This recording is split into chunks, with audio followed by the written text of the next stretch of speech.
గత కొన్నాళ్లుగా పోలీసుల కళ్ళు కప్పి తిరుగుతున్న గరానా దొంగను అరెస్ట్ చేశారు పోలీసులు. కాకినాడ జిల్లా పరిధిలో గత కొన్నాళ్లుగా మోటార్ సైకిళ్లను దొంగతనం చేస్తూ పోలీసుల కళ్ళు కప్పి తిరుగుతున్న గంగాధర్ ను సీసీ కెమెరాలను ఉపయోగించి ఆధునిక టెక్నాలజీ ద్వారా అతన్ని పట్టుకున్నట్లుగా తెలుస్తోంది. ఇప్పటి వరకు ఈ గరానా దొంగ దాదాపు 48 బైక్స్ ను దొంగతనం చేసినట్లుగా పోలీసులు చెప్తున్నారు.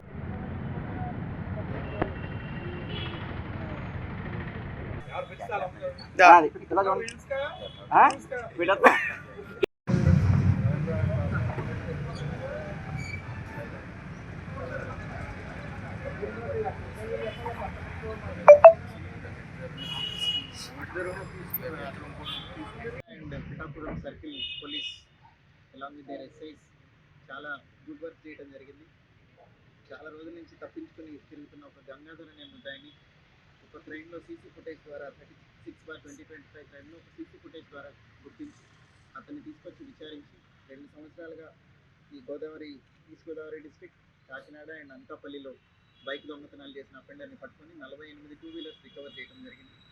ఇది రికవర్ చేయడానికి as AP police is in the fourth front of using technology, CC camera technology use చేసి అతన్ని పట్టుకోవడం it is a commendable job. దాంతోపాటుగా ఈ బైక్స్ ఇతను తీసుకొని ఎవరికైతే అమ్ముతున్నాడో వాళ్ళని ఒక 6 రిసీవర్స్ని కూడా అరెస్ట్ చేయడం జరిగింది. So I appreciate ASP Kakinada and Pithapuram circle police for doing a good job. ఇట్లా ఇంకా టెక్నాలజీ యూజ్ చేసి ఫర్దర్గా కూడా క్రైమ్ డిటెక్షన్లో విల్ ఇంక్రీజ్ ద స్టాండర్డ్స్.